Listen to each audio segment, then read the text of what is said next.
ओम नमो भगवते वासुदेवाय नमः। नमस्कार बंधुगण आपण मानक आम यूट्यूब चैनल को स्वागत।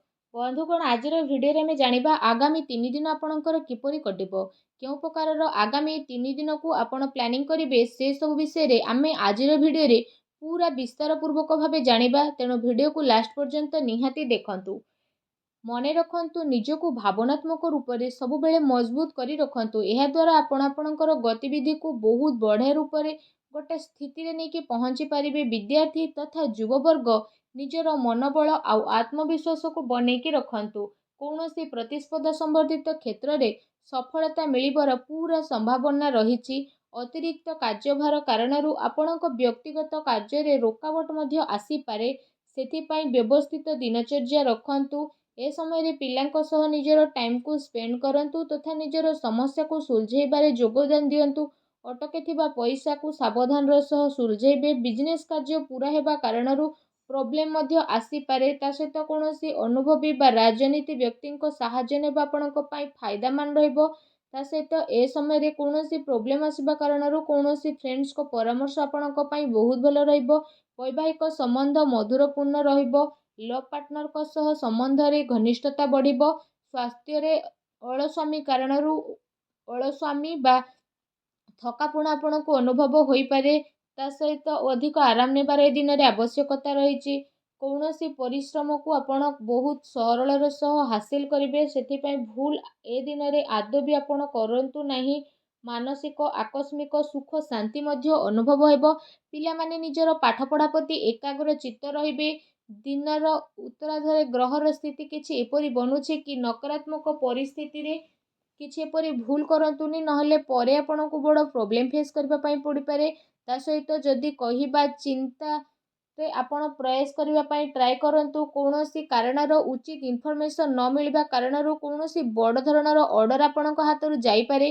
किछि लोक आपणको फोर्स करबा पई चेष्टा करिवे। अन्य कथारे न आसी निज निर्णय को सर्वोपरि रखंतु। ता सहित आपण आपणकर अधिकार को व्यवहार करंतु। जीवन साथींकर परामर्श सहयोग आपणक पई लाभकारी सिद्ध हेबो। युव वर्गंकर ए प्रकार स्थिति जदि कहिबा आपणक पई बहुत भलो रहइबो। दिन आपणकर बहुत बढ़िया रूप से चलिबो। कहार चिंता बा प्रेरणा कारणरू आपणको विशेष उद्देश्य पूरण हेबार संभावना बनुछि। मानसिक शांति और खुशी आपणको मिलिबो। घरे कौनसी स्थिति विवाह प्रस्ताव मध्य आसी पारे। ता सहित आपणकर स्वभाव रे सरलता बनैकी रखंतु। केबे केबे आपणकर अहं भाव अन्य द्वारा किछि भूल कार्य मध्य होई पारे। ता सहित कौनसी महत्वपूर्ण कथबार्ता करिबा समय रे अपशब्दर प्रयोग आदौ करंतु नाही। एहा द्वारा आपणकर मानहानि होई पारे। व्यावसायिक गतिविधि रे उचित परिणाम मिलिबो। ता सहित शेयर संबंधित बिजनेस रे आपणको ए दिन रे फायदा मिलिबो। चाकरी पेशा लोकों को निज इच्छा अनुसार कौनसी बड़ धरणर ऑर्डर मिली पारे। घरे सुख शांतिपूर्ण माहौल रहिबो तथा आपसिक सामंजस्य मध्य बहुत भलो रहिबो। किंतु प्रेम संबंध रे स्थिति आपणकर परिवर्तन नहीं आसुची। पूर्व किछि समय रु चली आसुतुबा द्विविधार समाधान हेबा कारणरू आपणको खुशी मिलिबो। आपण आपणको निज कारण द्वारा कौनसी स्थिति को बदलै परिबे। आर्थिक तथा आध्यात्मिक गति रे निजर आस्था ध्यान रखिबा कारणरू आपणकर व्यक्तित्वर अवधि रे निखार आसीबो। ता सहित आपण आपणको कार्य रे रोक लगैबार अछि, नचेत आपणको प्रोब्लेम आसे उद्धार देइथिबा पैसा फेरिबा पई बहुत मुश्किल रहिबो। जदि कहिबा बहुत बड़ धरणर प्रोब्लेम आगो को आसुची। युवा वर्ग निज कामयाबी पाइबा चक्कर रे कौनसी भूल धरणर जिनिस रे मुंड पसंतु नहीं। व्यावसायिक गतिविधि मन मुताबक हेबो। ता सहित जदि कहिबा कार्य प्रणाली रे परिवर्तन आसीबो। आत्मविश्वास बनैकी रखंतु।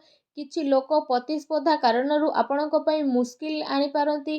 सेथिपई सचेतन रहिबार अति आवश्यकता रहिछि। पारिवारिक व्यवस्था बहुत बढ़िया रखिबा पई बाहर व्यक्तिंकर हस्तक्षेप परिवार रे आदौ भी करिबा पई दियंतु नाही। सुस्थ बनिबा पई आयुर्वेदिक जिनिसर अधिकरू अधिक आपण सेवन करंतु। ता सहित जदि कहिबा तो आपण निजर योग्यता उपरे विश्वास रखंतु तथा कौनसी भी सहायता उपरे विश्वास करंतु नाही। जदि विशेष भाव में कहिबा एहा द्वारा आपणको बहुत भल परिणाम प्राप्त हेबो। आपणकर भल परिणाम और दिनचर्या आपणको व्यक्तित्व रे आसीबो और परिवर्तन नेकी आसीबो। ଗ୍ରହଙ୍କର ସ୍ଥିତି କିଛି ଏପରି ରହିଛି ବିନା କାରଣରେ ଆପଣ ଟେନସନ୍ ବା ଚିନ୍ତାରେ ରହିବେ। ଏ ସମୟରେ କାହା ଉପରେ ଆଦୌ ବି ଭରସା କରିବା ଆପଣଙ୍କ ପାଇଁ ଠିକ୍ ହେବନି। ଅନ୍ୟର ପରାମର୍ଶ ଆପଣଙ୍କୁ ଭ୍ରମିତ କରିପାରେ। ଠିକ୍ ହେବ କି ନିଜକୁ ବେଷ୍ଟ ରଖିବା ପାଇଁ ଟ୍ରାଏ କରନ୍ତୁ। କୌଣସି ପ୍ରକାରର ବ୍ୟବସାୟିକ ନିର୍ଣ୍ଣୟ ନେବା ପୂର୍ବରୁ ସମୟ ଅନୁକୂଳ ରହିବ ନାହିଁ, ଆପଣଙ୍କୁ ଘାଟା ହୋଇପାରେ। ଏହା ସହିତ ସାଝେଦାରୀ ସମ୍ବନ୍ଧିତ ବ୍ୟବସାୟରେ ନିଜର ପାର୍ଟନରଙ୍କ ସହ ପାରଦର୍ଶିତା ରଖିବାର ଆବଶ୍ୟକତା ରହିଛି। ଏହାଦ୍ୱାରା ଆପୋଷିକ ସାମଞ୍ଜସ୍ୟରେ ସୁଧାର ଆସିବ। ତା ସହିତ ଆପଣ ସେସବୁ କାର୍ଯ୍ୟରେ ନିଜର କାମ କରିବା ଗତିକୁ ପରିବର୍ତ୍ତନ କରିବେ। ଅଧିକାରୀ ବର୍ଗ ବା ବରିଷ୍ଠ ସଦସ୍ୟଙ୍କର ଅନୁଭବ ଓ ମାର୍ଗଦର୍ଶନକୁ ଆପଣ ନିଜର ଜୀବନ ଶୈଳୀରେ ଆପଣେଇବା କାରଣରୁ କୌଣସି ସ୍ଥିତିରେ ଆପଣଙ୍କୁ ପରିବର୍ତ୍ତନ ଦେଖିବାକୁ ମିଳିବ। ତା ସହିତ ଆପଣ ଆପଣଙ୍କର କାର୍ଯ୍ୟ ଉପରେ ଧ୍ୟାନ ଦେବେ। ଆପଣଙ୍କର ବିଚାରଧାରାରେ ସକାରାତ୍ମକ ପରିବର୍ତ୍ତନ ଆସିବ। ଯୁବା ବର୍ଗ ବ୍ୟର୍ଥ ମଉଜ ମଜଲିସରେ ସମୟ ବ୍ୟତୀତ କରନ୍ତୁ ନାହିଁ। ଲାଭ ପାଇବା ପାଇଁ ଜୀବନରେ ପରିପକ୍ୱତା ପାଇବାର ଅତି ଆବଶ୍ୟକତା ରହିଛି। ଏହା ସହିତ ସନ୍ତାନଙ୍କର କୌଣସି ଗତିବିଧି ଆପଣଙ୍କର ସମ୍ମାନକୁ ଠେସ୍ ପହଞ୍ଚାଇପାରେ। ବିଜନେସରେ ପରିଶ୍ରମ ମୁତାବକ ଲାଭ ମିଳିବ। ତା ସହିତ ଇନକମ୍ ପୂର୍ବଠାରୁ ଅଧିକ ରହିବ। କିନ୍ତୁ କୌଣସି ବି ବ୍ୟବସାୟ ସମ୍ବନ୍ଧିତ ମହତ୍ତ୍ୱପୂର୍ଣ୍ଣ ନିର୍ଣ୍ଣୟ ନେବା ପୂର୍ବରୁ ଭାବି ଚିନ୍ତି କରିବାର ଅତି ଆବଶ୍ୟକତା ରହିଛି।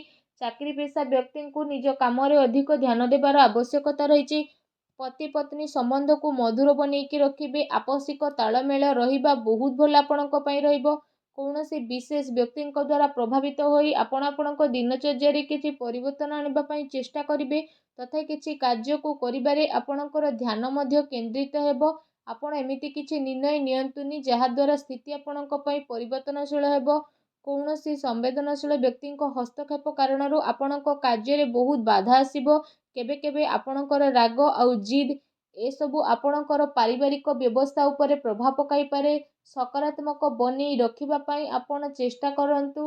ଏହା ସହିତ ଯଦି ବିଶେଷ ଭାବରେ ଆମେ କହିବା, ସାବଧାନ ରୁହନ୍ତୁ, କାରଣ କାର୍ଯ୍ୟସ୍ଥଳରେ ଆପଣଙ୍କ ଉପସ୍ଥିତି ଆଉ ଫୋକସ୍ ରଖିବାର ଆବଶ୍ୟକ ରହିଛି। ଏହାଦ୍ୱାରା ବ୍ୟବସାୟରେ ଆପଣଙ୍କର ପରିଶ୍ରମର ଫଳ ମିଳିବ।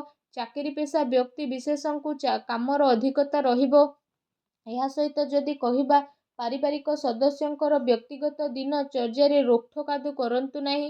ଅନ୍ୟ ଗତିବିଧି ସହିତ ନିଜର ସ୍ୱାସ୍ଥ୍ୟ ପ୍ରତି ମଧ୍ୟ ସଜାଗ ରଖନ୍ତୁ। ଦିନର ଆରମ୍ଭରୁ ହିଁ କୌଣସି ଶୁଭ ସମାଚାର ମିଳିବା କାରଣରୁ ଦିନ ସୁଖଦପୂର୍ଣ୍ଣ ରହିବ।